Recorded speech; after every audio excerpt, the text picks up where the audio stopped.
Chapter 8. Jonah leaned forward at that, his expression shifting from horrified to questioning intent. Them? You mean my missing people? I think so. I was trying to block him, trying to shore up my shields, and he was testing them, my shields. He tried to scare me. He tried to make me feel helpless, and it was almost like seduction, promises, like he thought he could tempt me. To go to him? Luke asked. To give way to him, to let him control me? Robbie drew a breath and let it out slowly, really beginning to understand. Another SCU agent told me that during a few cases over the years there have been some, he and Bishop called them minor skirmishes of mind control, but that they'd only seen it between two psychics who were either deeply bonded or related by blood, and even then it was always an uncertain thing, impossibly difficult to control. Luke was nodding.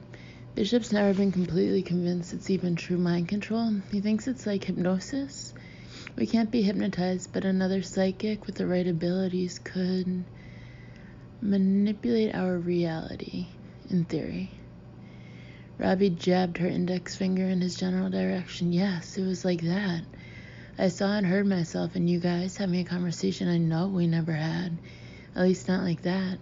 But it was so real, and I was fighting so hard to push him out using all my strength that when I finally did, it was like a rubber band snapping.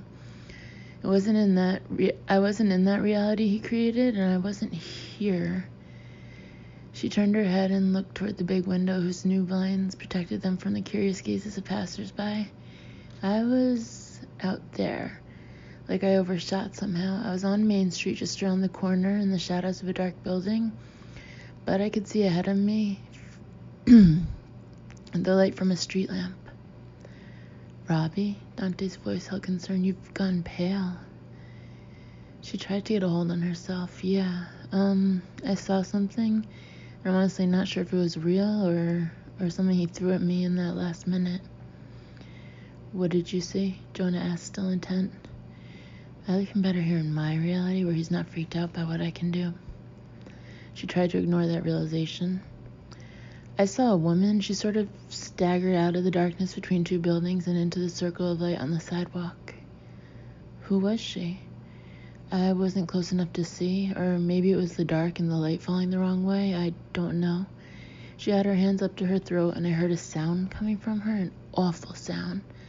She seemed to lose her balance, and then she just dropped like a stone.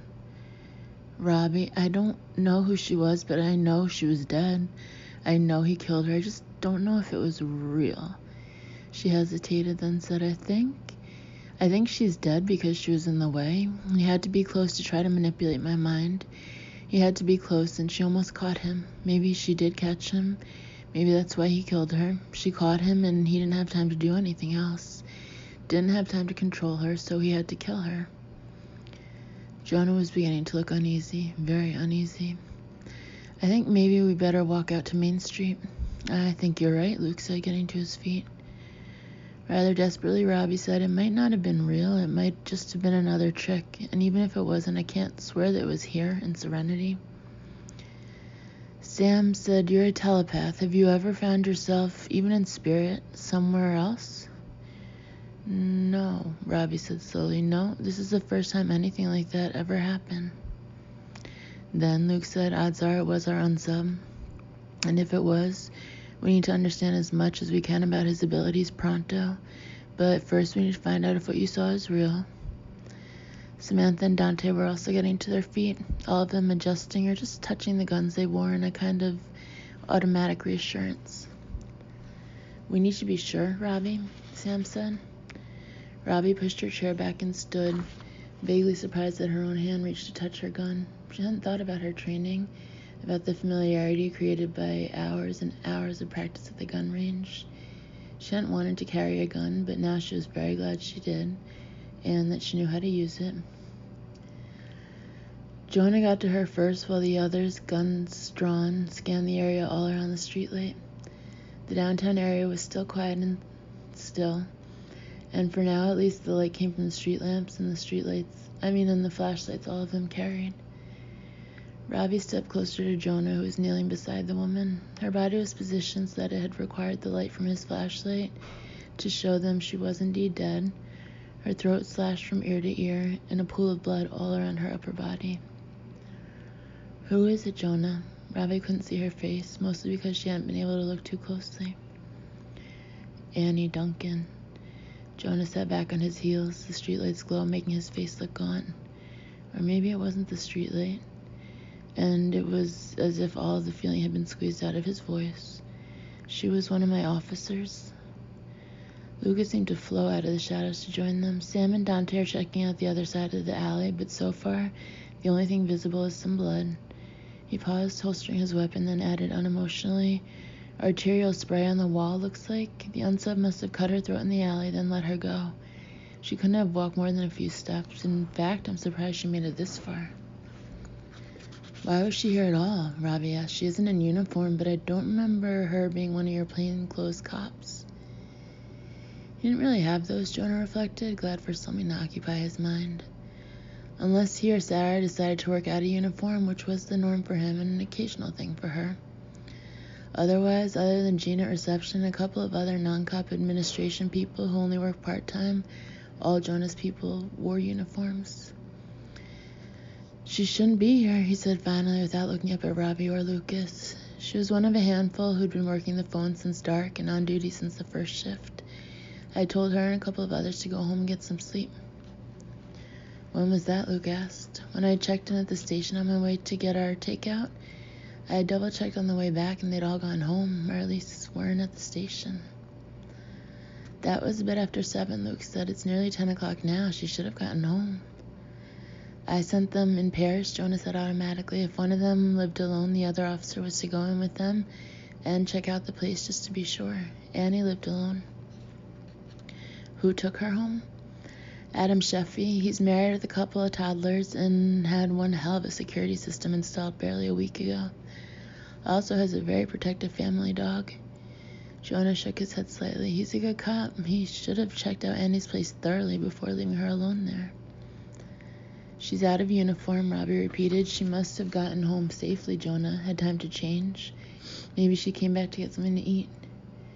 He was shaking his head. She enjoyed cooking. When the rest of her shift would send out for pizza or some other takeout, she'd always have something homemade in the break room fridge.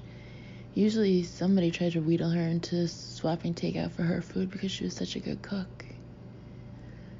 "What other reason would she have to come back here?" Robbie asked. "As far as I can see, she isn't even carrying her sidearm." "I can't think of a reason. She'd been a cop 10 years. She'd know better than to come out alone and unarmed at a time like this." Dante and Samantha rejoined them, both holstering their weapons. "Nothing," Dante reported to Lucas. "It's all pavement or gravel, and other than what was in the alley, there's no sign of blood. No footprints either, bloody or otherwise." "I can get Sully out with his dogs," Jonah said more or less automatically. "There might be a faster way," Samantha said. He watched them from his vantage point, unsurprised that they moved as easily as any well-practiced team. They didn't stop to gather any of Chief Briggs's people, which gave him pause. He would have expected the telepath among them to be weakened by his attack. Uncertain at the very least, bothered, unwilling to trust her own instincts and thoughts and urges. But she seemed very focused and very certain, leading them cautiously but steadily along Main Street until they reached the circle of light from a street lamp and the crumpled body of a woman on the cold concrete sidewalk. He wanted to linger, to watch them work the scene. He wanted to know if they used standard police work or their extra senses. He really wanted to get a better idea of what those other senses consisted of. Besides the telepath, but her steadiness made him feel just a bit uneasy about remaining so close to her. She was strong, stronger than he had expected, and he wasn't quite certain what that would mean. But for now, for this night, he knew that if he wanted his work to continue, he needed to fade back into the night and possibly reconsider his options. Because he had connected with the telepath's mind, he wasn't sure if she knew what that meant, but he knew. "No way in hell," Lucas said with some force. Samantha's tone was calm and reasonable. "It's the quickest way, and you know it. Maybe I'll get a sense of the unsub, and maybe not, but at least we can find out why Annie was out here when she should have been safely locked in at home." "It's too dangerous, Sam. She's dead." Last time you tried something like this, it nearly killed you. That was different. Was it? Luke, we don't have time to argue. With every moment that passes, the energy in her brain dissipates more. If I wait too long, her memories will be out of reach forever. Robbie was looking at Dante. You don't get a sense of the recently dead, do you? He shook his head. Not so far. He didn't look too eager to try this time. It's safer if I try. Samantha was still looking at her partner and husband. I've been at this a lot longer. I have more control. Not entirely sure what was going on, Jonah said. You aren't a medium too, are you? No, but a clairvoyant can often pick up energy from a crime scene or a death scene. Even a dying brain has energy, maybe especially a dying brain. Our brains have energy, electrical impulses, and they don't just stop the way a heart stops. It takes a few minutes for that energy to dissipate. Luke, I have to try, and you know it. Robbie said to Lucas, you know the signs if she gets in too deep. If that happens, pull her out. But we need to know, Luke. Even a rookie agent can be sure of that. Their team leader hesitated, then swore under his breath. I'll be close, he told Samantha. I see anything that looks like you might be in trouble, I'll yank you out. Got it? Got it. She knelt down the other side of the body from Jonah and looked at him steadily. You up for this? I have no idea, he said frankly. A dying brain? Christ. Just tell me what not to do so I don't screw up whatever it is you're trying to do. Lean back and don't touch her. That's it? That's it. Samantha barely waited for the chief to lean back and for Lucas to kneel at her side. She drew a breath and let it out slowly, then leaned forward and, without any sign of squeamishness, placed one hand across Annie Duncan's forehead and the other over the blood-stained sweatshirt just above her heart. Then Sam closed her eyes and bowed her head, almost as if praying. Jonah hadn't been told not to talk during this procedure, but the silent attention of the others was a good indication to him that he should keep his mouth shut. And all he could think about for several minutes was how on earth was he going to tell Annie Duncan's parents she'd been brutally murdered? How could a parent ever recover from that? And what about Nesta Tyler's parents, the Grimes and Church families? Judge Carson's many friends and the far-flung family he seldom mentioned? Sean Messina's family and girlfriend, Luna Lang's husband and infant child? He told himself that his missing people weren't dead, couldn't be, that this group of very matter-of-fact FBI agents with their odd abilities was going to help him find his people alive. All of them. Because he was pretty sure he couldn't live with any other outcome. Even as that realization surfaced, Samantha sucked in a hard breath, and even in the poor light of the street lamp, he was certain he saw her normal pallor increase. A glance at Luke's face told him only that the other man was grimly watchful, but not yet ready to pull his partner and wife from wherever or whenever she was. In Annie Duncan's dying moments? What kind of hell must that be? How could anyone still breathing get that close to a violent death and return to tell the tale? Samantha never had any preconceived notions whenever she focused on an object used in violence, or a person whose life had been brutally destroyed. Not anymore. She had discovered the uselessness of that peering into a crystal ball as a carnival seer. No matter what she expected back then, using abilities still raw and mostly untried, reality was always something else. Lesson learned.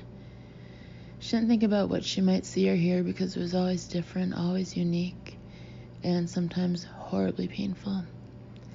Annie Duncan died in agony and darkness, not just pain and not just night. In her final moments of consciousness, she could feel him behind her, flesh and bone like her, except not like her, dark, something once human coated in darkness, like a sludge of evil, and strong, so strong, and cold, and inescapable. You shouldn't have been watching, little girl. Wait, who? For a strange and dizzying instant, Samantha knew that their psychic unsub had abruptly become aware of her.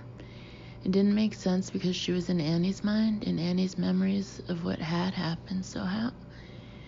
Annie tried to force words past the forearm pressed against her throat, but couldn't. Wanted to tell him she hadn't seen anything at all. Too tired to cook, but hungry, she'd taken a shortcut from her condo to the favored local pizza place. Walking instead of driving because she thought the walk would do her good. clear her head, so preoccupied with her thoughts it hadn't even occurred to her to bring her gun. Something had been nagging at her and she just couldn't make it come clear in her mind. Something she had read in a report or a statement, something someone had said to her or something she had said to herself. She didn't really feel the knife, not immediately, just his forearm removed, and before she could say anything at all, there was something else preventing her from speaking. She put her hands up and felt the horrendous opening of her throat, felt the hot blood flowing over her hands, and her legs went weak. And then the agony came, and the terror, and she hardly felt him give her a shove so that she stumbled the last few feet through the alley and toward the light she could see ahead. Light that was dimming with every staggering step she took, her life flowing redly between her fingers. It was too soon. She hadn't done everything she wanted to do. There was nobody here to say goodbye to. She wondered if anybody would mind her leaving, if anybody would mourn. Her parents. Oh gosh, her parents. Darkness was closing over her, and she barely felt the cold hardness of the pavement as she fell. In those final seconds, she wasn't thinking of sins or regrets or even things left unsaid. Except one, because that one thing might bring the little girl home, might bring them all home, and she was the only one